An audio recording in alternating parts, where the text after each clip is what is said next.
সংসারের কাজ, পেজের কাজ সব মিলিয়ে কি সত্যি নিজের স্বপ্ন বাঁচিয়ে রাখা যায়? আজ সকাল সকাল আমি বসে পড়েছি এতগুলো সবজি নিয়ে কাটাকাটি করতে, তার সাথে আপনাদের সাথে গল্প করতে। হ্যালো এভরিওয়ান, কেমন আছেন সবাই?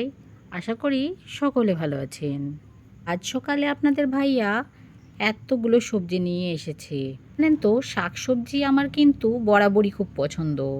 আমার কাছে মনে হয় সবজি ছাড়া তো আমার একটা দিনও চলে না।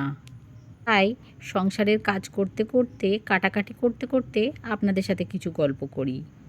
সকাল শুরু হয় সংসারের দায়িত্ব দিয়ে। রান্নাঘরে ধোঁয়ার মাঝেই গড়ে ওঠে নতুন দিনের পরিকল্পনা। মেয়েরা পরিবারের চাহিদা মেটাতে ব্যস্ত থাকে প্রতিটি মুহূর্ত। তবুও মনের কোণে থাকে নিজের পেজের একটি স্বপ্ন। কাজের সাথে সাথেই মাথায় ঘুরতে থাকে নানা রকম কন্টেন্ট। আর সময়ের সাথে সাথে লড়াই করে বার করতে হয় নিজের জন্য কিছুটা সময়, নিজের পেজের জন্য কিছুটা সময়। কাজের ফাঁকে ফাঁকে তৈরি করা হয় কন্টেন্টের আইডিয়া। তো শরীর নিয়ে, ভিউ কম নিয়েও তৈরি করে যেতে হয় নিজের কন্টেন্ট, চালিয়ে যেতে হয় নিজের কন্টেন্টের কাজ। কারণ পেজটা যে শুধু শখ নয়, এটা নিজের একটি পরিচয়।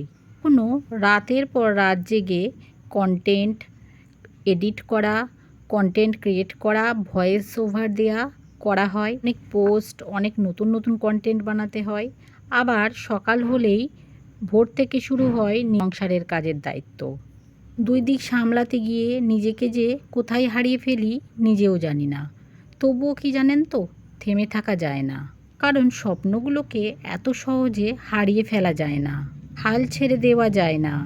তাই কাজ কিন্তু চালিয়ে যেতে হয়। হাল ছেড়ে দেওয়াটা কিন্তু কখনোই জয় না। হাল ছেড়ে দেওয়া মানে সেটা হেরে যাওয়া, যেটা আমি কখনোই মেনে নিতে পারি না। জানেন তো, প্রতিদিন একটু একটু করে এগিয়ে যাওয়াই হচ্ছে আসল জয়। ছোট ছোট সাফল্যগুলোই বড় অনুপ্রেরণা দেয়। কেউ হয়তো বোঝে না এই লড়াই, তবুও নিজের জন্য কিন্তু এই লড়াই চালিয়ে যেতে হবে। কারণ আজকের এই ছোট ছোট পরিশ্রমই একদিন কিন্তু বড় গল্প তৈরি করবে। আর তখনই কিন্তু আমরা বলবো সব কষ্টই ছিল সার্থক। এই যে কথাগুলো, এগুলো শুধু আমার গল্প না, এগুলো আমার মনে হয় প্রতিটা গৃহবধূরই গল্প। যাই হোক, আমি কিন্তু খুব তাড়াতাড়ি রান্নাবান্নার জন্য দুদিকে দুরকম রান্না চাপিয়ে দিয়েছি, যাতে আমার সময়টা একটু সেভ হয়। আমার কাছে রান্নাবান্নাটা কোনো ঝামেলাই মনে হয় না। আমার কাছে মনে হয় কাটাকাটি সব রেডি থাকলে রান্না করাটা কোনোই ব্যাপার না। সবজি ধোয়া, কাটা বাছা, রেডি করা, এটাই হচ্ছে বেশি ঝামেলার। আপনাদের কি মনে হয় অবশ্যই কমেন্ট করবেন। আর এই দেখেন, আপনাদের সাথে কথা বলতে বলতে আমার রান্নাবান্না কিন্তু একদমই কমপ্লিট হয়ে গেছে।